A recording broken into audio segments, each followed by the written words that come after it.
di usia segitu kita mengalami berbagai perubahan ya kan. Iya, masih labil. Iya, masih labil. Terus ada social pressure, peer pressure, the pressure to feel like we belong to a new community kan gitu-gitu kan.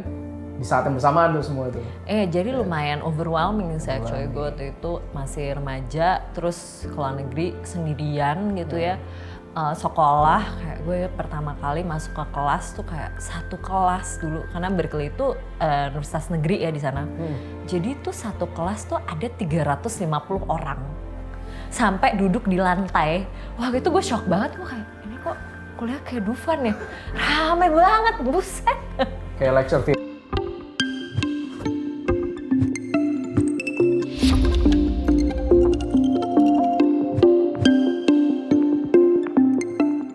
Hai semua, welcome back di Ngode episode hari ini. Ngobrol dengan Arlyn.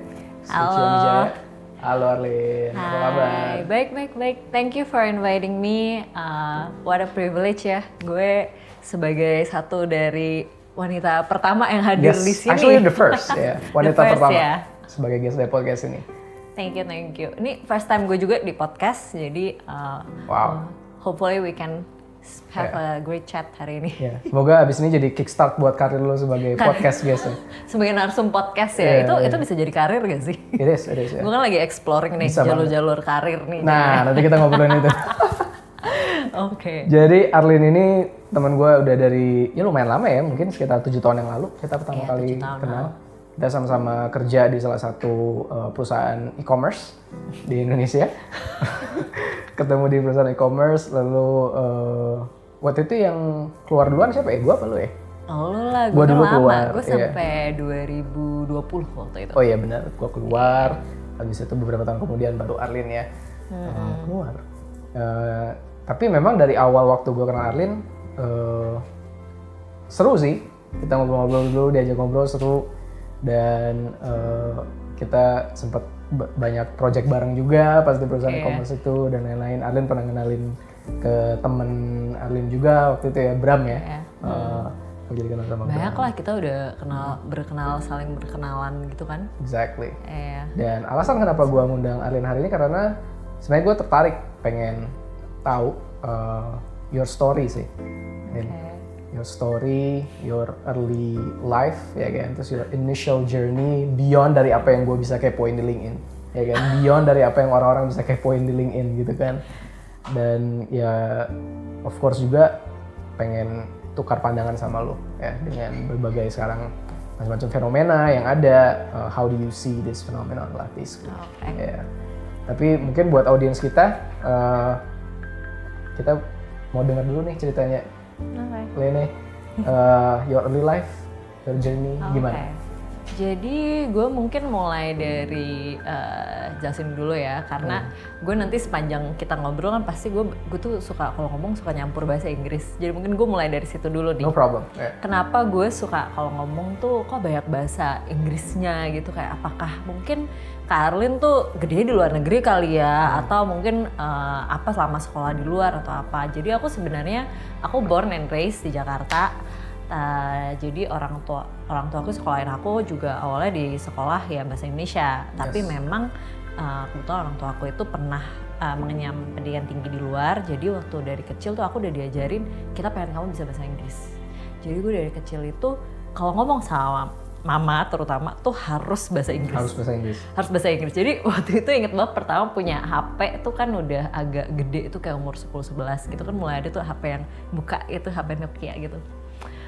Terus aku telepon kayak, aku pulang cepet nih atau pulang telat. Gak dijawab. Karena harus ngomongnya pakai bahasa Inggris gitu. Jadi kayak, Mom, I'm going home early gitu. Terus aku beneran dibully banget di sekolah karena dianggap aneh gitu ya. Kalau zaman sekarang kan kita kalau ke mall tuh di mana-mana anak-anak kecil nih berlarian kayak, Mami, I want this, I want that, I wanna get that pizza gitu. Dan kita kayak concernnya adalah anak-anak zaman sekarang malah nggak bisa bahasa Indonesia gitu, semuanya bisanya bahasa Inggris. Kalau dulu tuh kebalikannya, gue ngomong bahasa Indonesia dan merasa aneh gitu. Nah jadi anyway aku dulu sampai SMA di Indonesia, lalu abis itu aku berkesempatan aku kuliah di US. Waktu itu aku sekolah di Berkeley, lalu abis itu aku balik ke Indonesia tuh langsung. Kenapa aku langsung balik ke Indonesia? gak stay di sana dulu karena memang aku berasa kayak my home tuh di Indo. Kayak di luar, pertama keluarga gue di sini. Dan gue berasa kayak ada I want to be here gitu. Gue nggak pengen merantau dan lama-lama di negeri orang gimana sih? Kenapa? Karena gue berasa kayak di Indo itu lebih warm gitu ya. Kayak hubungan orang ke orang tuh lebih kayak seru. Dan satu lagi gue ngeliat Indonesia tuh masih kayak banyak hal tuh masih berkembang dan exciting banget. Dan ini tuh ini tahun 2011 tuh sebelum ada kayak startup, sebelum ada sektor teknologi dan sebagainya. Tapi waktu itu kan kita baru reformasi berapa tahun tuh.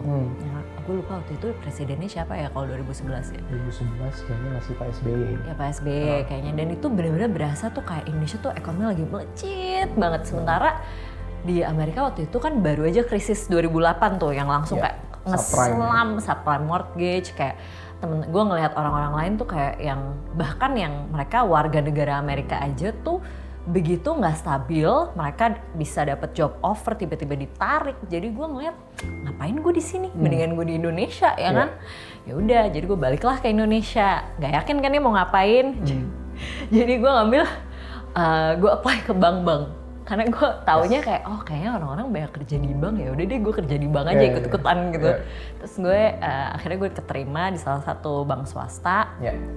Terus gue ikut programnya tuh kayak program apa ya istilahnya ya, kayak graduate program gitu, rotasi-rotasi. Lu dulu juga di bank kan? Dulu juga gue di bank awalnya. Kayak itu memang favorite first career zaman generasi kita kayaknya ya. Lalu gue di bank sekitar berapa ya, 2 tahun lebih. Lalu ini nih salah satu hal pertama yang gue alamin, di mana gue ngelihat gimana di Indo itu tuh kadang kita terbentur dengan keadaan dan talent kita tuh kadang pengen dinaikin tapi gak dibuka opportunity. I think that's something we can discuss later ya. Jadi gue di situ, gue di bank kan nih. Gue waktu itu gue credit analyst di corporate. Jadi at that point kayak gue salah satu analis yang paling muda, perempuan, dan gue nge-cover sektor natural resources. Jadi kayak waktu itu lagi booming batu bara banget actually. Commodity boom tuh waktu itu. Iya, jadi seru banget kan tuh, banyak deals happening dan sebagainya. Terus gue pengen upskilling dong nih, pengen belajar more gitu. Gue lihat banyak nih orang-orang waktu itu gue kerja di bank asing kan. Jadi banyak orang dari Singapura, banyak orang dari Australia, orang dari berbagai negara gitu. Mereka semua datang ke Indo karena di Indo lagi boom komoditi. Mereka semua datang dan mencoba menjual solusi-solusi financing nih ke perusahaan-perusahaan Indonesia. Nah, gue pengen bisa dong kayak gitu. Lalu gue bilang, gue sebenarnya pengen bisa belajar kayak skill yang kalian punya nih untuk structuring dan sebagainya. Dan apa yang jawaban yang gue terima adalah, boleh banget, kita suka banget, menurut kita lu tuh berbakat, kayak lu bisa gitu. Tapi lu harus ke Singapura, lu harus pindah. Makanya sekarang kan kita sering denger nih kayak Pak Jokowi gitu, banyak perusahaan tuh ada program untuk mari kita tarik nih talent-talent kita yang berbakat dari luar negeri balik ke Indonesia. Dan kenapa itu terjadi? Karena gue yang udah di Indonesia aja disuruh lu keluar aja deh kalau mau berkembang. Kalau di Indonesia lo waktu itu ya paling segini-segini aja. Gak bisa, karena waktu itu hal berat yang harus gue terima waktu itu adalah kalau mereka bisa datengin orang yang udah mengerti semuanya dari Singapura, dan itu dari Singapura ke Indonesia terbang cuma 1,5 jam. Dan mereka bisa datang hari Senin, mereka pulang hari Jumat. Buat apa mereka didik orang di Indonesia? Itu literally dikasih tau ke gue. Di situ gue sadar, gue di banking waktu itu susah buat gue untuk maju. Kecuali gue mau jadi orang yang lebih ke megang relationship-nya ya. Karena kalau relationship pasti kan orang Indonesia nih, orang Indonesia dengan perusahaan Indonesia pasti lebih bisa nge-sync kan, coverage-nya yang origination-nya kan. Nah, gue berpikir kayaknya gue masih muda, gue pengen belajar skill set, hard skill-nya untuk analisisnya, strateginya dan sebagainya. Dan gue pengen, harus kemana nih industri. Nah, di situ temen gue ngajak, Lim mau nggak nyoba ke Boston Consulting Group, BCG. Gitu. Jadi akhirnya gue ngelamar ke sana. By some miracle gue diterima, gue juga. Susah banget kan interviewnya? Susah banget. Dan gue inget banget pertama kali sebenarnya sebelumnya waktu gue lulus kuliah gue sempat ngelamar dan itu IP gue tuh bahkan nggak nyampe gitu. Tapi karena gue mungkin udah sempet kerja, udah lebih dipoles ya dengan pengalaman kerja, ketemu klien dan sebagainya. Akhirnya gue lolos tuh interviewnya. Ya udah, jadi gue kerjalah di Boston Consulting Group dan itu memang di masa itu tuh kayak holy grail ya buat gue. Gue inget banget tuh gue dapet, gue kayak wow, this is it, I've made it gitu kayak. Karena MDB kan, iya, gue bangga, orang tua gue bangga, pokoknya semua orang kayak wow gitu. Dan itu salah satu the first time dalam hidup gue tuh gue berasa dalam karir gue kayak ini lumayan, ini puncak pertama nih. Tunggu, tapi sebelum ngomongin B yang puncak pertama lo itu sebenarnya ada B sebelumnya yang menurut gue perlu di-highlight, Berkeley. You went to Berkeley for undergrad. Okay? How many Indonesians go to Berkeley for undergrad? Itu kalau misalnya orang dengar pertama kali ya, S1 di Berkeley. Ini nggak mungkin orang biasa gitu. Pasti punya kayak certain background atau kayak certain phases yang memang dia udah lewati dulu gitu kan. Coba cerita dulu. Gimana ceritanya lu bisa S1 di Berkeley? Karena itu aja menurut gue udah nggak normal. Gue tuh jarang ngomongin ini. Jadi jujur kalau misalnya orang tanya, karena mungkin sekarang gue udah di atas 30 jadi udah gak sesering itu sih yang nanya kayak Arlin dulu sekolah di mana, udah jarang karena kayak dilihat oh udah ibu-ibu gitu. Dulu atau masih 20-an lebih sering. Tapi gue selalu jujur agak menghindari pertanyaan itu. Kayak gue jawab, oh ya dulu pernah sekolah Amerika. Oh di mana? Di SF di San Francisco. Terus kalau ditanya di SF mana di itu baru di Berkeley gitu kayak sama karena ya itu tadi yang lo bilang, orang bakal asumsi either gue tuh kayak super genius banget atau gue mungkin anak seorang donor luar biasa gitu kan. And gue bukan dua-duanya. Memang gue dulu orang tua gue, mami gue terutama tuh kayak encourage me untuk doing well academically. Dan dia mengarah kayak tadi gue cerita kayak there was something, dia benar-benar disiplin. Kayak lo harus bisa bahasa Inggris, lo harus give everything, maksudnya lo akademis harus strong gitu. Tapi sejujurnya kenapa gue bisa masuk, gue juga bingung. Karena banyak banget orang yang apply dan gue ingat waktu gue lulus, angkatan gue itu ada 30 orang. Tapi sebagian besar dari mereka itu actually masuk lewat jalur transfer. Jadi lo ke Amerika dulu, lo ke community college, lalu lo transfer ke sana. Gue tuh dari somehow dapat kesempatan untuk melakukan itu, untuk masuk Berkeley dari tahun pertama. Dan di tahun pertama itu yang masuk bareng gue waktu itu cuma 1 orang lagi. Jadi kita literally berdua. Tunggu, lo SMA di Indonesia kan? Di Indonesia. Berarti pas masuk Berkeley lo took SAT atau? Iya, gue take SAT, gue ambil SAT. Bukan SAT-nya gue ambil kayak ada 4 jenis tes. Berarti SMA lo juga bukan SMA biasa dong? Karena kurikulumnya SMA-nya udah yang ada bahasa Inggrisnya memang. Banyak SMA ada bahasa Inggrisnya, tapi lo SMA apa sih waktu itu? Dulu gue SMA-nya tuh di IPK, tau nggak, yang ada di... Jadi waktu era kita SMA kan udah mulai ada tuh yang sistemnya kayak National Plus gitu. Jadi ijazahnya lo ada ijazah Indonesia, terus ada ijazah dari akreditasi luar negeri juga kan. Jadi gue ngambil program itu gitu. Jadi itu membantu, tapi tetap aja buat gue kayak kok bisa gitu. Jadi itu salah satu menurut gue, kalau kita ngomong spiritual ya, menurut gue itu benar-benar sebuah berkat. Nanti kita akan ngomong spiritual juga. Iya, bener kita ngomong juga. Jadi itu sebuah berkat benar-benar, dan gue tahu nyokap mami gue tuh dulu berdoa siang malam supaya gue bisa masuk sana gitu. Dan gue tahu gue enggak sih, gue dulu masih nggak ngerti apa-apa. Jadi kayaknya ini jawaban doa nyokap mami gue ya kayaknya. I think so, I think it's the power of prayer juga kan. Of course prayer combined with your hard work gitu kan. Mungkin nyokap lo tahu yang harus kerja keras elunya, tapi dia bisa support dengan doa. Iya, jadi makanya gue percaya banget. That's why gue kalau misalnya tanya orang kayak, kalau bisa masuk sih gila lu pasti pinter banget. Tuh gue bener-bener kayak enggak gitu, enggak kayak gitu ceritanya. Karena ini it's more about mami gue daripada gue, dibanding perasaan gue. Karena pas gue kesana actually sekolah di luar negeri, di pengalaman gue waktu itu tuh susah banget loh.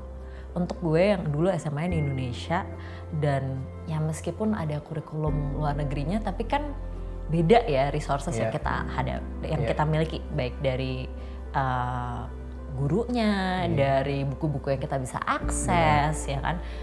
standar yang ada kayak antara kita dan murid-murid lain kan pasti kita ya namanya English masih second language ya. Belum. Jadi dulu gue tuh shock banget kayak gue kelas buku tuh banyak banget yang harus dibaca dan gue nggak tahu cara baca buku itu dengan cepet. Jadi wah gue struggling banget dulu kuliah. Belum ya di usia segitu kita mengalami berbagai perubahan ya kan. Iya masih labil. Iya masih labil, terus ada social pressure, peer pressure, the pressure to feel like we belong to a new community kan gitu-gitu kan. Di saat yang bersamaan tuh semua tuh. Jadi lumayan overwhelming sih actually gue waktu itu masih remaja terus ke luar negeri sendirian gitu ya.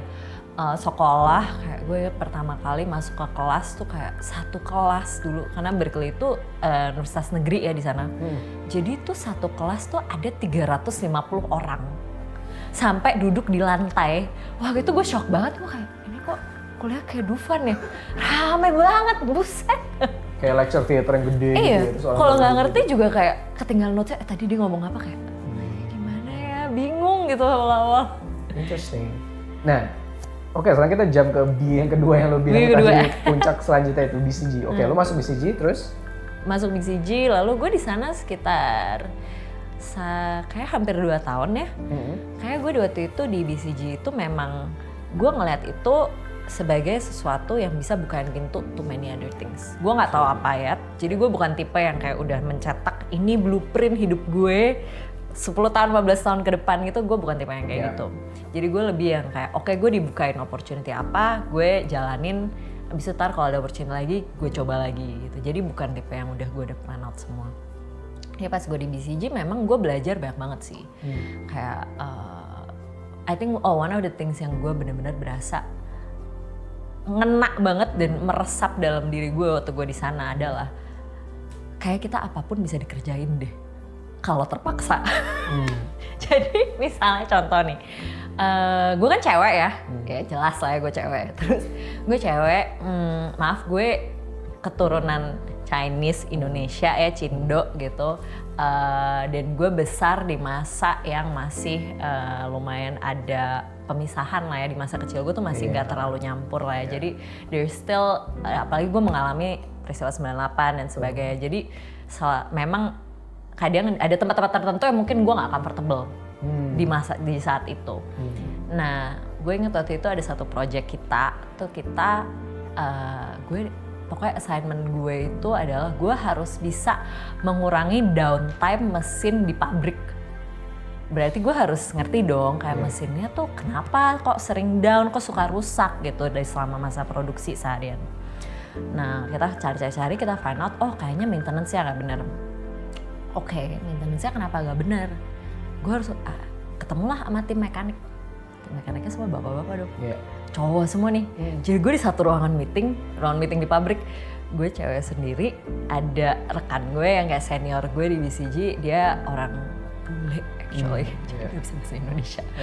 Terus ada 15 mekanik bapak-bapak, lalu kayak, ya gimana bu jadinya? Gue juga nggak ngerti gitu kan. Dan di sana gue sadar, oke, gue harus mempelajari cara mereka melakukan maintenance reguler mereka tuh gimana, masalahnya apa. Ternyata mereka tuh nggak bisa dapat spare part yang mereka butuhkan. Lalu kenapa mereka nggak bisa dapat? Dan dari sana gue belajar, oh ternyata sesuatu yang gue pikir gue gak bakal bisa nih work sama bapak-bapak ini kan mereka pasti gak mandang gue karena gue cewek. Terus gue mungkin mereka ngomong ke satu sama lain mungkin bahasa mungkin gue gak fully ngerti, mereka ngomong bahasa daerah atau apa gitu. Tapi ternyata bisa gitu karena mereka mereka tuh bisa ngeliat bahwa oh ini orang si cewek ini tuh mau ngebantuin supaya lo bisa ngerjain kerjaan lo dengan lebih baik gitu. Jadi actually waktu itu sebuah pengalaman berharga banget sih, kayak gue bisa di lantai pabrik tuh kayak jalan dengan ini beneran satu pabrik tuh kayak ceweknya gak ada yang di lantai, ceweknya ada yang di dalam ruangan nge-QC doang gitu. Biasa kalau di pabrik-pabrik ceweknya QC ya, bukan yang mengoperasi mesin kan. Apalagi itu pabriknya bukan kayak pabrik konveksi tapi pabrik yang mesin gede-gede gitu kan. Ya gue belajar bahwa banyak hal tuh yang kita pikir kita gak bisa, itu tuh limit di kepala kita sendiri. Psychological barrier. Yes, betul. Itu kita limiting ourselves. Mungkin kita nggak sadar karena kita pikir, mungkin kita gue merasa diri gue kayak gue lumayan percaya diri kok. Tapi pas gue menjalani itu gue sadar, oh ternyata there are many things yang gue ngeset barrier sendiri, kayak oh gue nggak bisa itu, gue kayak enggak lah, that's not for me gitu. Dan itu benar bukan sesuatu yang nggak mungkin sebenarnya. Memang seringkali the only ones limiting ourselves are ourselves. Iya betul. Tapi memang abis ini mungkin kita bahas juga ya, kayak yes, the only person limiting yourself is yourself, but it doesn't mean you have to do everything. True. Yeah, that's also important. Benar-benar. Terus dari BCG langsung ke perusahaan e-commerce. Iya, perusahaan e-commerce. Nggak boleh disebut nama merek ya. You know who. Oke. Ya, nah abis itu gue di BCG lalu memang gue tertarik banget karena waktu itu kan tech mulai ada kebangkitan sektor startup Indonesia ya. 2015 berarti ya? Iya 2015 gitu mulai banyak kan, udah mulai ada beberapa. Waktu itu gue inget Gojek udah mulai muncul, gue coba. Terus ada beberapa startup lainnya dan gue penasaran nih karena gue mulai sering ikut-ikutan nyambi ke acara networking orang tech gitu, dan gue merasa seru ya, mereka kayak semua bisa, kita pengen doing this, kita pengen doing that. Kayak semangatnya tuh enthusiasmnya tuh beda banget sama apa yang gue alamin di kerjaan gue sehari-hari, di mana gue dengan klien-klien gue kan biasanya ya corporate yang tradisional gitu ya, dan mereka banyak hal ya sebenarnya bisa dimengerti secara psikologis kenapa mereka melihat kita sebagai konsultan yang datang dari luar, datang dan kita bilang kayak iya pak kita mau mengubah ABC, mereka pasti kayak lu tahu apa gitu. Jadi banyak yang defensif duluan gitu. Nah, gue melihat spirit yang di dunia tech startup waktu itu beda banget. Dan gue merasa I wanna spend time with that energy.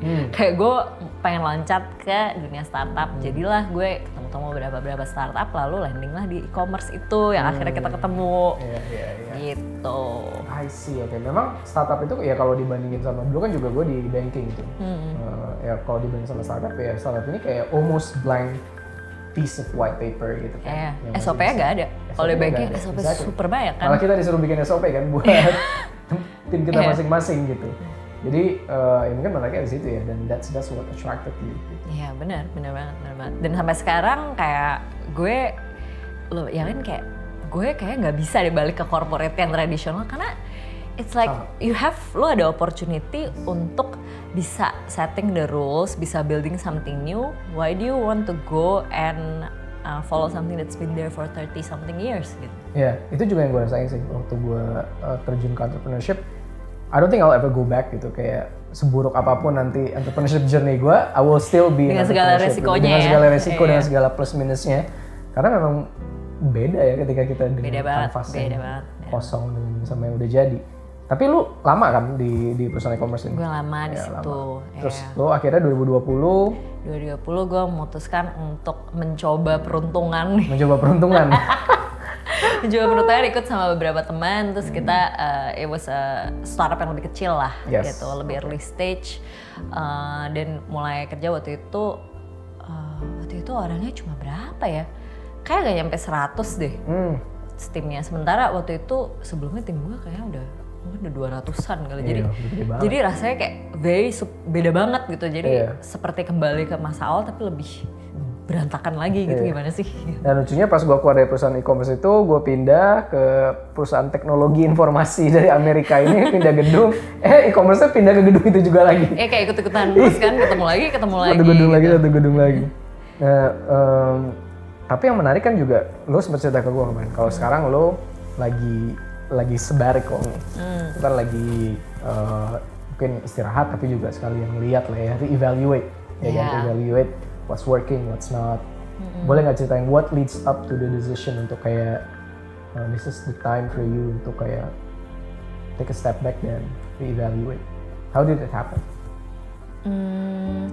Jadi ceritanya, I think itu sesuatu yang makanya gue berasa, tadi kan gue sempat bilang kan, kadang pertama kita sadar bahwa gue banyak ngelimit myself nih, and then you realize lo benar-benar bisa ngerjain semua. Tapi apa yang gue sadar ternyata sebenarnya in life tuh yang benar-benar matter tuh balance ya. Jadi lo bisa ngerjain semua, tapi lo mungkin nggak perlu ngerjain semua. Dan itu yang benar-benar gue mulai ngerasain dari tahun lalu sih sebenarnya. Kayak gue mulai kalau gue lagi ada momen yang nggak ngapa-ngapain tuh gue pasti kepikir kayak gue pengen bengong aja, enak kali ya. Bengong aja ya. Bengong aja. Rebahan gitu kan. Enak kali ya, gak rebahan gak tidur tapi kayak just duduk, awake dan bengong aja tuh enak gak sih? Kayaknya Iya. dan itu aneh banget. Gue nggak pernah ngebayangin itu sebelumnya. Jadi gue sadar ini kayaknya there's something tapi gue nggak yakin apa gitu. Jadi waktu berlanjut gue masih tetap trying ya di company gue yang sebelumnya sampai akhirnya sesuatu terjadi dan gue tiba-tiba gue bisa mulai sekarang nih untuk bengong-bengong. Jadi akhirnya gue putusin ya udah deh, let's just do this bengong-bengong thing for a while and see what happens gitu. Karena juga kita kayak suka nggak sadar ya, almost kayak robot gitu yang kita doing something almost ngikutin like flow aja, ngikutin momentum. Flow, ngisi terus. Kita nggak pernah take the time untuk kayak kosongin dulu nih cangkir gitu kan. See what you can fill it with, other than what you've been filling it with for the past 10-15 years or so gitu. Dan ya tapi tentu juga nggak semua orang bisa punya the privilege and opportunity kan. Iya nggak, itu privilege dan itu juga sesuatu yang scary banget, nyeremin. It is. Karena hidup lu totally berubah. Yes. Nah, sekarang udah berapa lama lu sabbatical? Ini sekarang masuk ke 4 bulan. Udah 4 bulan? What things are different dibanding waktu lu sebelum sabbatical? Nomor satu yang beda itu adalah sekarang gue bisa ngerjain satu hal dalam satu hal doang. One thing at a time. Kalau dulu semua tuh multitasking. Jemur baju sambil call. Nyuci piring sambil kayak nelpon orang gitu ya. Meeting sambil WhatsAppan dan itu udah menjadi sesuatu yang begitu mendarah daging biasa sampai kita tuh gue merasa gue nggak sadar bahwa gue ngelakuin itu. Jadi sebenarnya ekspektasi gue waktu gue going into this sabbatical adalah gue bakal banyak free time. Yes. Dan the first thing I notice dalam 1 minggu pertama adalah kok gue masih banyak kerjaan ya. Masih banyak kerjaan, cuma bedanya sekarang lu bisa fokus ngerjainnya satu persatu. One task at a time. Iya, karena kan gue keluarin bagian meeting dan call orangnya, tapi kan tetap gue harus nyuci piring, tetap harus nyuci baju, tetap harus kayak bersih-bersih, kayak beresin kamar atau apapun itu kan. Ya kan gue tetap harus beli, gue tetap harus keluar rumah beli makanan atau apa tetap aja gitu. Tapi kalau dulu semuanya tuh sambil Iya, oke, can we move on gitu dengan suara di kuping gitu kan. Sekarang jadinya, begini rasanya ke supermarket tanpa lagi call. Dan culture kita itu kan, at least kalau gue ngeliat 10 tahun ke belakang, we glorified multitasking sebenarnya. We glorified productivity. We did. Productivity itu kayak dewanya, makanya kalau kita lihat section di toko buku ya, misalnya kita ke toko buku itu, kan section self-help tuh gede banget. Tapi sebenarnya itu self-helpnya tuh untuk jadi pabrik gitu. Iya, benar. Semuanya tuh kayak productivity, how to make the most of your time gitu. Kayak ada 4-hour work week apa. Everything is like, can you get more? Lu bisa nggak dapetin lebih banyak dari waktu lo yang ada. Exactly. Kan dan semua orang kayak even Gen Z kayak gitu juga loh sedihnya. Kayak kita, they're like, if we had 25 hours a day gitu. Kayak seolah-olah kayak nggak cukup gitu loh. Dan I think itu sebenarnya ya itu form of itu bentuk dari merasa nggak secure juga kan. Kita merasa kayak gue nggak cukup nih dengan gue ngerjain satu hal doang, gue nggak cukup. Benar. Dan gue baru sadar itu waktu gue mulai sabbatical ini, gue sadar kalau gue nggak berkarya, siapa sih gue? Ya, karena I think waktu salah satu bentuk dari push, kenapa kita menjadi nge-push diri kita untuk produktif banget? Karena kita ada underlying belief, kita ada kepercayaan bahwa lo harus berkarya untuk kita berarti. Kita di-define oleh karya kita. Gitu. Kalau gue nggak ngapa-ngapain, kita nggak ada artinya. Tapi kalau lo bener, tapi kita jarang banget mempertanyakan kepercayaan itu, ya kan? Tanpa karya kita, who are we? Gitu iya, jarang banget ada pertanyaan. Kayak misalnya, sambungannya dari pertanyaan itu misalnya, kalau gue harus berkarya supaya gue berarti, berarti lo mengatakan bahwa orang-orang yang sakit atau karena sebuah disabilitas dari lahir dan karena itu karyanya lebih limited misalnya, berarti mereka nggak berarti. Seakan-akan Apakah jadi lo tidak setuju berarti. itu? I think 99,9% orang nggak akan setuju hal itu. Mereka pasti kayak, oh enggak dong, itu kasusnya lain. Tapi bedanya di mana? Berarti kalau mereka berarti, lo juga berarti dong. Kalaupun lo memilih untuk rehat dulu, memilih untuk istirahat gitu. Dan itu bukan males, karena kita terlalu terbiasa kita mikir, oh kalau lo nggak berkarya, lo males. Lo gak niat aja dia, ya kan? Dan gue juga struggling with that gitu. Gue mikir banyak kan orang-orang yang approach gue nih yang kayak, Lin kita bisnis bareng dong. Lin lo mau nggak ada opportunity nih menarik? Lo nggak bosan di rumah? Lo sabbatical ngapain? Aduh masa lo jadi tai-tai doang gitu. Banyak banget yang bilang gitu, kayak orang lain yang kerja kayak mungkin nggak se-capable lo. Masa lo capable, lo mau sih cuma diem-diem aja?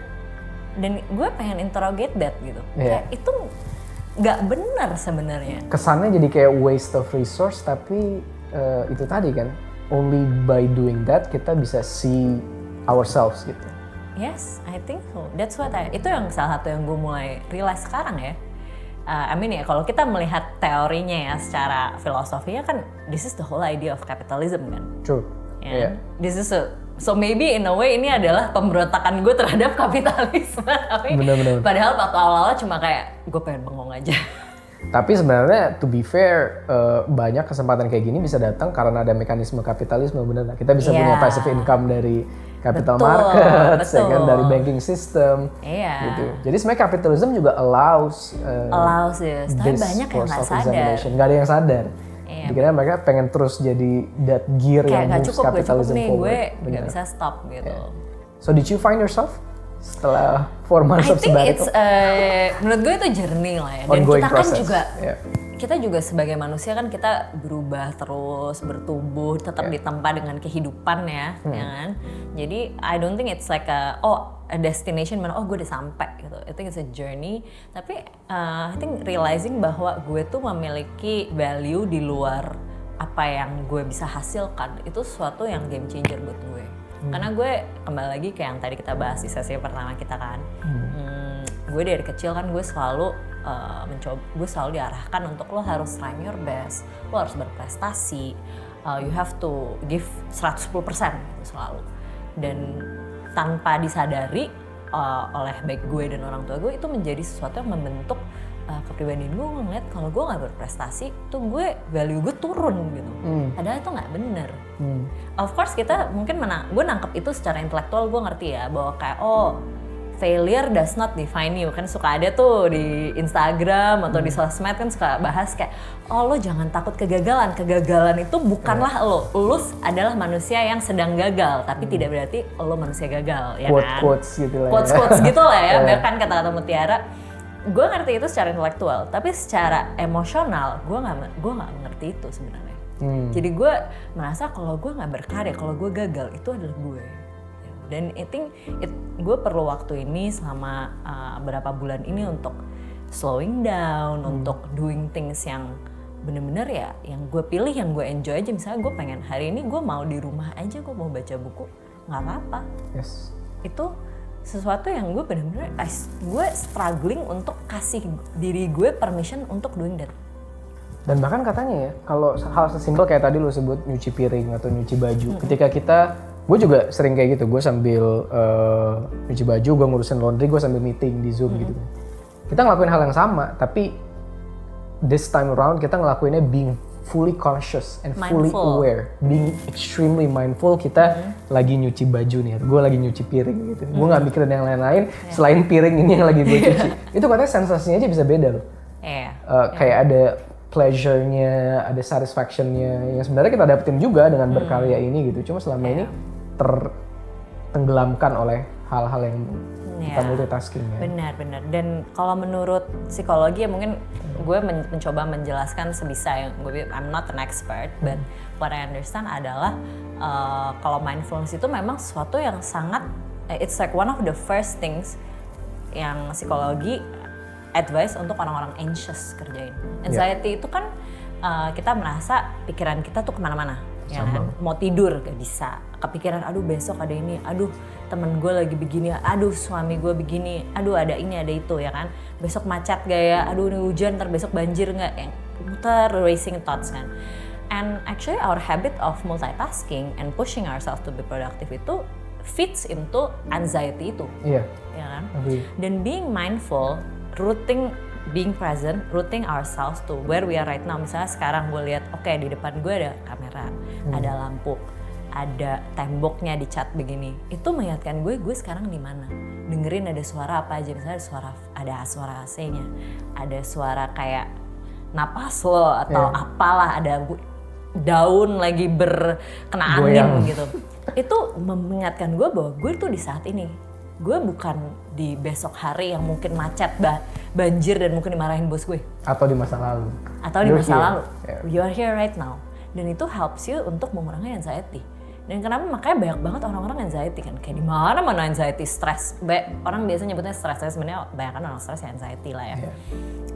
Itu karena mereka it's very hard to remain present gitu loh. Yes, kita memang ada banyak masalah, tapi there's a lot of people yang kalau lo tanya, oh hidup lo emang pas kita korek-korek hidup lo kenapa sih? Kedengarannya kayak gak ada masalah yang serius, tapi mereka tetap anxiety aja terus gitu. Karena it's hard for the way kita hidup sehari-hari tuh memang nggak, dengan segala multitasking kita itu membuat otak kita tuh kayak merasa gue nggak boleh istirahat, gue nggak boleh being here right now aja, gue harus planning terus, evaluasi terus di belakang gimana, kayak harus overdrive terus. Gitu. And now kita bahkan orang-orang yang mengalami ini tuh baru di usia belasan, ya kan? Kita baru mulai mengalami kayak Friendster lah, MIRC itu udah berapa belas tahun lah ya. Bayangkan kayak generasi anak-anak kita nanti yang dari lahir udah bakal kayak gitu. That's scary man. Mereka nggak, unless kayak orang tuanya memilih untuk nggak ngasih mereka device dan sebagainya, which is gue rasa bakal susah banget juga, ya kan? Dan mungkin counterproductive juga. Ya mungkin takutnya mereka malah ketinggalan gitu kan, ntar jadi gaptek gitu kan. Tapi bayangin mereka dari kecil mereka nggak akan tahu reality lain selain constantly kayak ting ting ting ting ting ting ting gitu, notif gitu. Nah ini sebenarnya juga gue mikirin sebenarnya ini. Ya dari gue bisa dibilang dari gue TK lah, playgroup sampai sekarang detik ini gue nggak pernah berhenti yang namanya either belajar atau kerja. Gue nggak pernah ada sabbatical, gue nggak pernah berhenti untuk not even a gap year, not even a gap month. Gue nyambung, malah seringnya tuh numpuk-numpuk, gitu kan? Gue SMA, abis itu kuliah belum wisuda, udah mulai kerja, kerja S2 belum wisuda, gue udah kerja, terus kerja pindah tempat kerja lain sambil bikin usaha. Gue belum resign, gue udah buka usaha, terus gue resign, usahanya sekarang jalan. Jadi literally kayak gitu, nggak pernah stop, ya kan? Jadi ya I'm guilty as charged gitu. I've been defining myself as what I do and what I create and what I build. Only recently, kita juga sempat cerita kan waktu itu. Only recently for the past 1 year or so, gue look within, gue look deeper. Okay, let's push all these things away. All the institutions I'm part of, all the companies that I'm part of, all the titles, all the attachments. Gue siapa ya? Gitu. Bahkan gue detach my own name, gitu. Kayak, lu pernah nggak kayak ada sensasi dissociation? Lu pernah nggak ngerasa yang namanya dissociation? Kayak tiba-tiba lu bukan Arlin gitu. Kayak ngelihat hidup lo gitu. Yes. Ngelihat hidup lo kayak, oh ini hidup gue, what would I think of it ya, ya nggak sih? Betul, jadi kayak lu put a distance, setelah semua itu tadi attachment ini lu lepas ya, lu detach satu step back lagi, lu mundur dari Arlin, lu bukan Arlin, and then you see. Pernah Actually I have. And I think itu during periods dimana gue realize itu adalah momen gue very unhappy with my life. Jadi itu salah satu yang terjadi. Jadi gue ceritakan tadi tahun lalu itu gue sempat mikir, gue kalau bengong-bengong gimana sih? Dan around that periode itu gue juga sering mikir kayak, kadang gue kayak malam lagi tidur kebangun dan gue mikir kayak, gue lagi tidur ada suami gue sebelah gue, terus kayak gue tahu berapa jam lagi gue harus bangun, gue harus meeting dan gue mikir kayak, ini hidup gue kayak gini hidupnya Arlin, bisa beda nggak sih? Gitu. And then ya itu yang salah satu membuat gue mulai discuss dengan suami gue untuk kayak gimana ya kalau gue nggak kerja dulu gitu. Karena gue ngeliat kalau gue udah mulai merasa hidup gue pengen something different, even if gue nggak tahu ya bedanya persisnya mau gimana, itu kayak udah mulai something wrong gitu. Tapi what I realize adalah pas gue actually sekarang sabbatical, gue lebih enjoy what I do have now. Lebih mungkin, dan ini hipotesa gue ya, mungkin gue bisa lebih menikmati karena gue actually experiencing it. Before that tuh gue hidup tuh kayak treadmill gitu loh, ngeliat kayak ngeliat ke depan doang, tapi gue nggak ngeliat nih kiri kanan gue gimana. Kalau lo di treadmill yang kalau lari bukan di jalan, tapi treadmill kan lo nggak ngeliat kiri kanan kan, lo takut jatuh kan, atau ya awkward ngeliatin orang gitu. Iya kayak ngeliatin orang takut kayak ntar tiba-tiba gimana jatuh gitu kan, nyusruk gitu, malu ya dan sakit gitu. Jadi buat gue kayaknya dulu tuh gue nggak bener-bener paying attention gitu kayak ke hubungan pribadi gue, kayak ke simple things kayak cuci piring gitu, kayak gue nggak enjoy, maybe not enjoy, but just like I'm not even present there gitu. Iya. And I think itu yang sendiri aja tuh. Iya semua tuh udah autopilot gitu, dan kayaknya in a way memang udah ada banyak warning sign itulah yang akhirnya menyadarkan gue bahwa I think it's time untuk take a break gitu.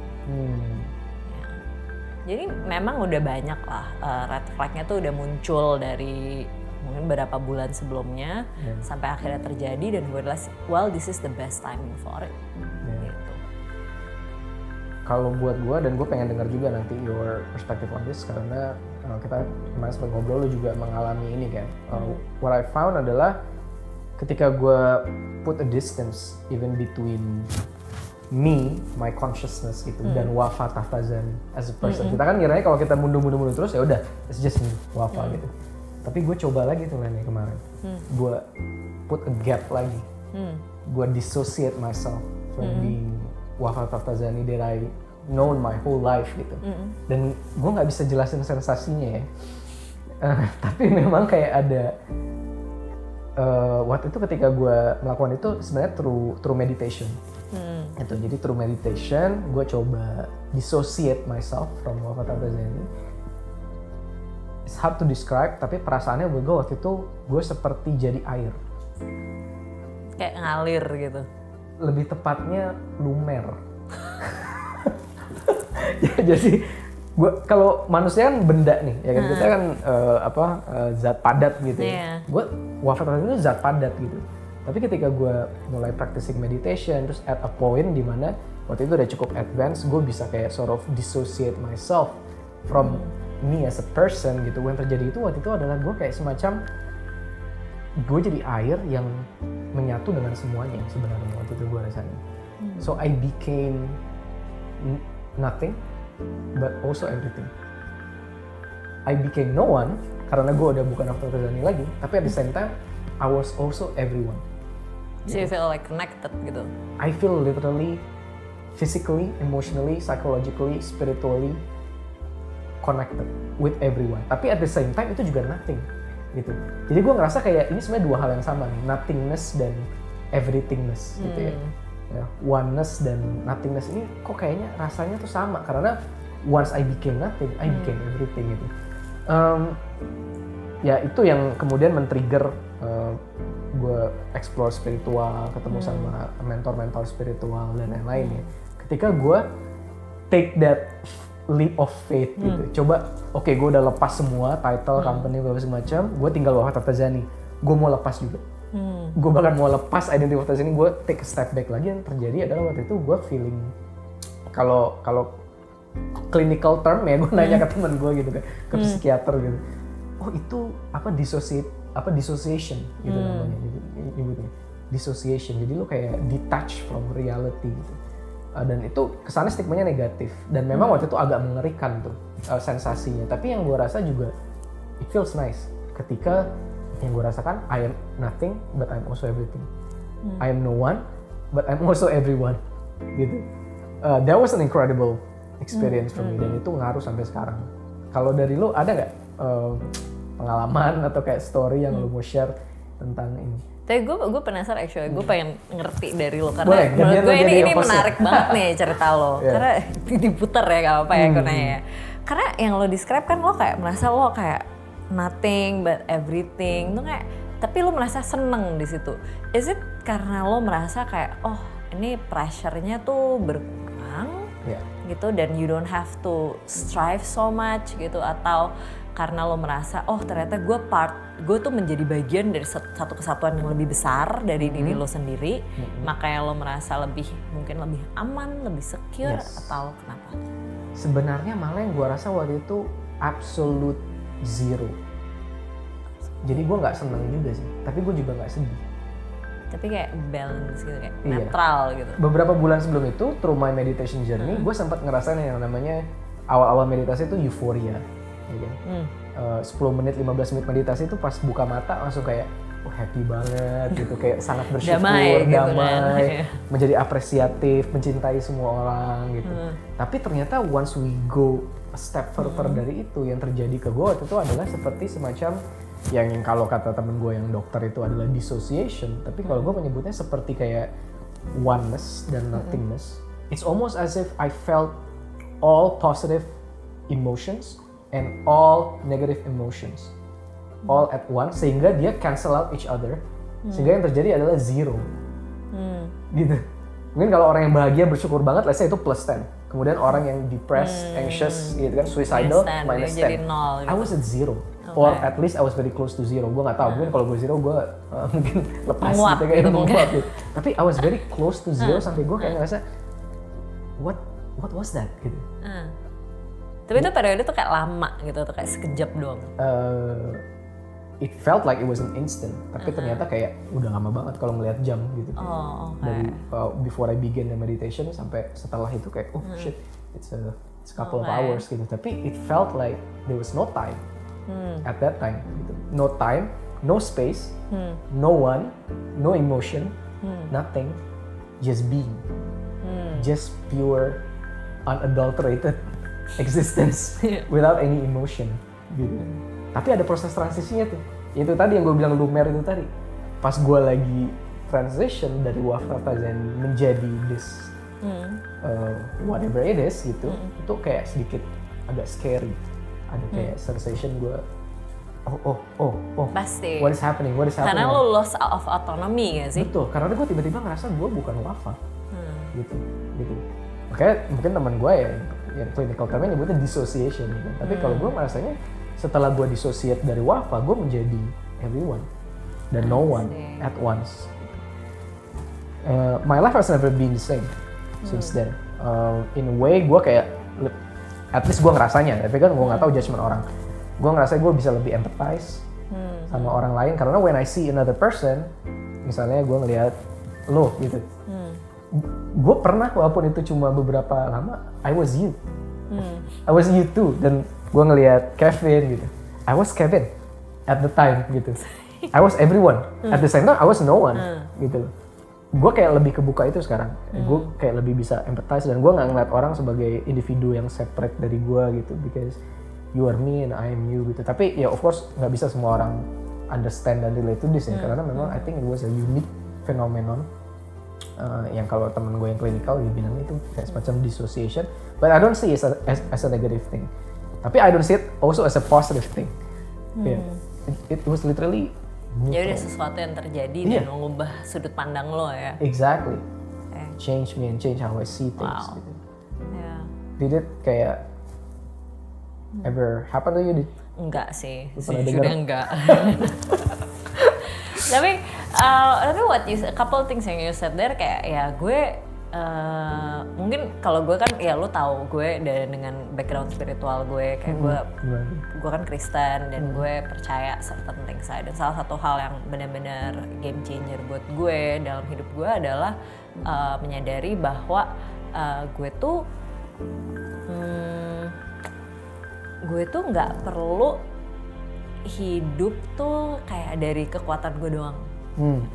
Ya sebenarnya sistemnya kebanyakan agama yang berasal dari Abraham ya percaya gitu ya, kayak Tuhan bantuin lo ya kan. Tapi kayaknya gue nggak benar-benar nangkep itu sampai later in my life, mungkin baru kayak sekitar 7-8 tahun lalu paling ya. Jadi dan itu pun penyadarinya tuh perlahan-lahan gitu.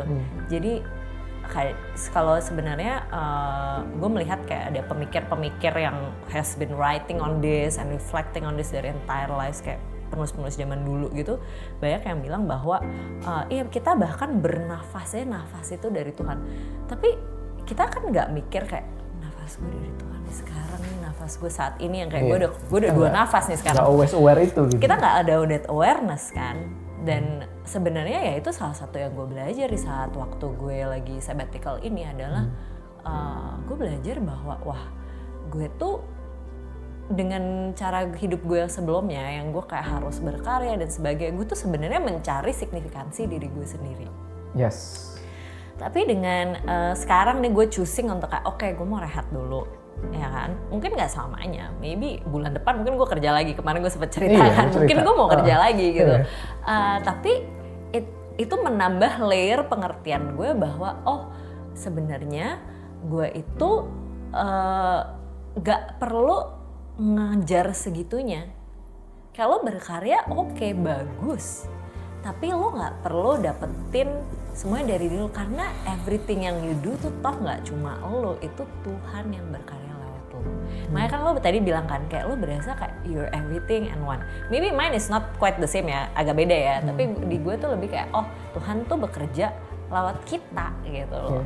Dan bener-bener ngerasain itu, jadi gue nggak perlu kayak jor-joran dan kerja sampai pagi terus-terusan kayak sampai ya ada masalah-masalah kesehatan dan sebagainya gitu.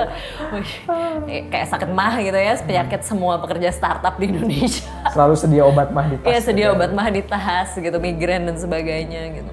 Kayak it's okay gitu. Lu merasa lu harus keep pushing yourself. Memang kadang kita ada limit yang kita pasang sendiri. Tapi on the other side you're not alone, lo gak perlu kayak maksa juga gitu. Jadi I think understanding that balance is important. Dan gue kadang gue realize hidup gue yang sebelumnya tuh gue, yaudah gue cuma ngeliat satu sisi doang. Yaudah lo gak ada yang impossible, lo harus keep pushing gitu. Iya. Dan ya juga poin lo mengenai God ya as part of that discovery juga gue rediscover God. Gitu. Mungkin gue juga bisa mengakui gue sempat lama distant dari God gitu kan. Gue sempat jadi orang yang sangat duniawi dan fisikal gitu. Pokoknya uang, harta, kekuatan, fame, kekayaan. Uang, tahta dan wanita, semua. Serem ya. Bener-bener banget. Dan itu gue ngerasa seperti distant dari God gitu.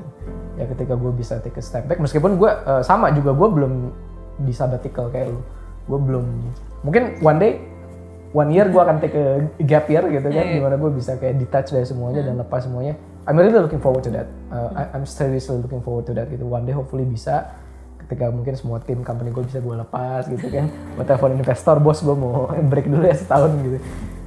I'm really looking forward to that gitu. Hopefully continuing my journey in discovering that.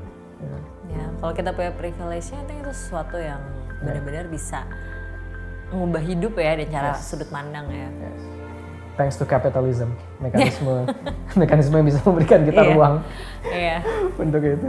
Oke Lene, sekarang kita mau have fun sedikit sebelum closing. Kita akan do a few rapid fire questions. Lo tinggal pilih aja which one you prefer, dan mungkin bisa cerita juga why you prefer that over the other. Gitu. Meditasi atau workout? Workout. Karena gue dulu waktu kecil tuh gue nggak bisa semua olahraga. Jadi gue super nggak bisa koordinasi, tahan, nangkep bola tuh gak bisa, raket bolong dan sebagainya. Jadi pas gue dewasa dan gue discover kayak olahraga yang nggak perlu pakai bola, tuh gue seneng banget. Jadi seneng.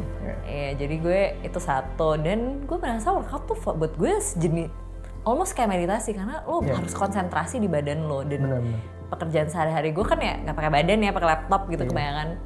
Jadi something yang buat gue kayak it's like a form of meditasi buat gue. Agree, karena pada akhirnya meditasi itu being fully aware and being fully mindful. Dan kalau misalnya ketika olahraga people can achieve that state, itu bisa function the same way sebenarnya.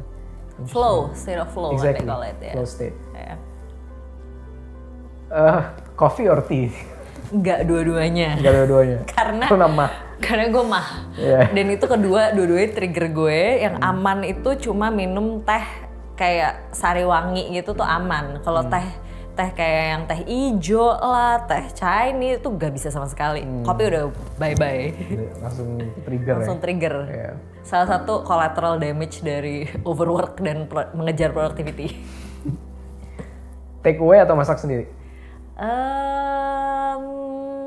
Makan di luar. Ada nggak pilihan itu? Makan gak di ada luar. ya? Masak sendiri repot cucinya ya? Sebenarnya gue lebih ke arah karena gue berdua doang. Kalau gue masak sendiri, tuh gue jadi harus makan masakan yang sama berhari-hari, bosan. Iya benar. Gak habis-habis. Nah kan masaknya pasti porsinya lumayan. Iya, kalau Sayang masaknya kalau dikecilin dibuang. kayak, ya masa bawang putihnya gue beli segini banyak, gue masa mau setengahnya doang, kan gak enak ya. Bener.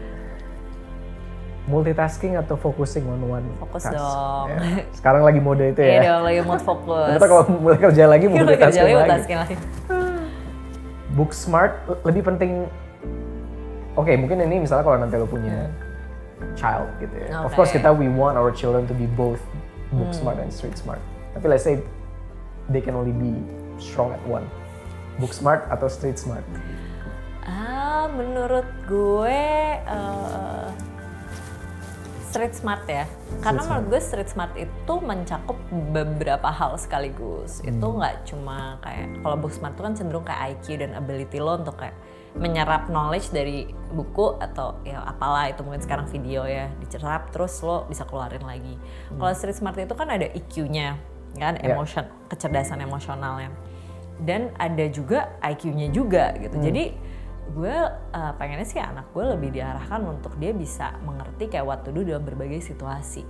Jadi itu lebih adaptif, lebih apa istilahnya, sintesisasi sebuah pengetahuan gitu. Itu kalau cuma ngerti teori, misalnya lo baca buku psikologi ya lo ngerti, tapi lo bisa mengerti, oh ini orang depan gue kayaknya memiliki tanda-tanda psikologi, terus gue harus ngapain, itu kan beda. Dan di situ kan sebenarnya street smartnya ya. Benar-benar, ya pengaplikasiannya. Pengaplikasinya. Oke, Lene thank you banget. Thank you so much, Udah gue mau chat jadi guest. dalam banget. Yes, lumayan dalam. Cenderung relatif dengan episode gue lainnya ini yang cukup Unik, beda sendiri. self-examining. Tapi lo ada maybe a closing story or closing message yang mau lo share buat yang nonton, terutama yang mungkin juga lagi mikir ya tentang their identity di luar pekerjaan mereka, mungkin lagi mikir, bahkan mungkin lagi ada yang sabbatical juga sekarang atau lagi mikirin Atau lagi sabbatical, considering, kayak lagi capek banget. lagi capek banget. Anything you wanna share? Mungkin gue cuma mau share satu hal aja, bahwa buat yang dengerin, gue nggak tahu ya apakah ini mungkin akan terdengar cheesy, tapi gue suka ngomong ini ke tim gue juga dulu tuh di kantor gitu. Lo tuh berharga nggak cuma karena apa yang lo bisa kerjain. Jadi kalau lo butuh istirahat, kalau lo butuh step back, it's okay gitu. Jangan merasa bahwa lo tuh payah atau lemah atau apa. Karena it's what makes you human. Bottom line-nya kan itu. Amazing. Thank you Lene. You're welcome. Thank you for inviting me. Thank you semuanya. Thank you. Oke semua, kita sampai di penghujung acara hari ini, Azek. Di episode Ngode hari ini, dan gue suka banget pembahasannya. I think if there's one thing that gue bisa take away sebenarnya dari ngobrol-ngobrol hari ini, we're all God's creation. So we're all inherently valuable gitu. We're all inherently divine, dan we're all inherently capable sebenarnya of doing anything that we wanna achieve in our lives gitu. Jadi gue setuju banget tadi, we're not defined but only by what we can build or by what we can do. Tapi penting juga untuk kita understand who we really are gitu. Karena mungkin understanding who we really are juga akan bisa nge-define what we will build and what we will do. Gitu sih. Thank you semua udah nonton. Jangan lupa like, comment, dan subscribe much more di YouTube, Instagram, dan TikTok kita. Bye-bye.